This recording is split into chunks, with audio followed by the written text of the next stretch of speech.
ସେତେବେଳେ ପରିବାର ଆମକୁ ଅପେକ୍ଷା କରି ରହିଛନ୍ତି।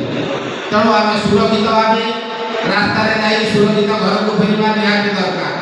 ତେଣୁ ସେଥିପାଇଁ ଏହି ସଚେତନତା ସୃଷ୍ଟି କରିବା ପାଇଁ ଆମର ଏହି କାର୍ଯ୍ୟକ୍ରମ।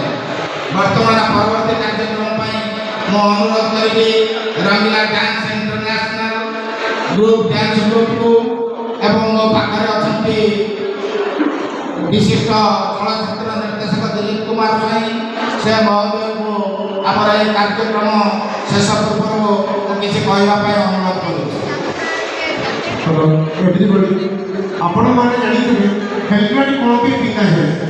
ଆପଣ ସଡ଼କ ସୁରକ୍ଷା ଯେମିତି ହେଲମେଟ୍ ସେମିତି ଗୋଟିଏ ଜୀବନ ବଞ୍ଚିଲେ ହେଲମେଟ୍ରେ ଲକ୍ଷ ଲକ୍ଷ ଲୋକ ବଞ୍ଚିବେ। ଯେମିତି ବାପା ମା ଅପେକ୍ଷା କରିଥିବେ ମୋ ପୁଅ ଆସି ଘରକୁ ଫେରିବ, ସେମିତି ସବୁ ବାପା ମା ବିନା କେମିତି ହେଲମେଟ୍ ଥାଏ, ହେଲମେଟ୍ ଥାଏ ଆମ ଜୀବନ ସୁରକ୍ଷା ପାଇଁ ଦରକାର। ଆପଣମାନେ ସମସ୍ତଙ୍କୁ ଅନୁରୋଧ, ଛୋଟ ହଉ ବଡ଼ ହଉ ସମସ୍ତେ ଆପଣ ଡ୍ରାଇଭିଂ ଯେମିତି ଆପଣ ବେଲ୍ଟ ପିନ୍ଧନ୍ତୁ, ହେଲମେଟ୍ ପିନ୍ଧନ୍ତୁ। ସଚେତନ ଆପଣ ନିଜ ଜୀବନରେ ନିଜେ ରକ୍ଷା କରନ୍ତୁ। ଜୀବନଟା ଆପଣ ମୂଲ୍ୟବାନ, ଜୀବନ ବିନା ଆପଣ କିଛି ନାହିଁ ଦୁନିଆରେ। ଯେମିତି ମା ବିନା ବାପା ବଞ୍ଚିବେ, ବାପା ବିନା ପୁଅ ବଞ୍ଚିପାରିବେ, ସେମିତି ଆମର ସବୁ ସୁରକ୍ଷା ହେଲା ଆମର ହେଲମେଟ୍। ଜୟ ଜଗନ୍ନାଥ।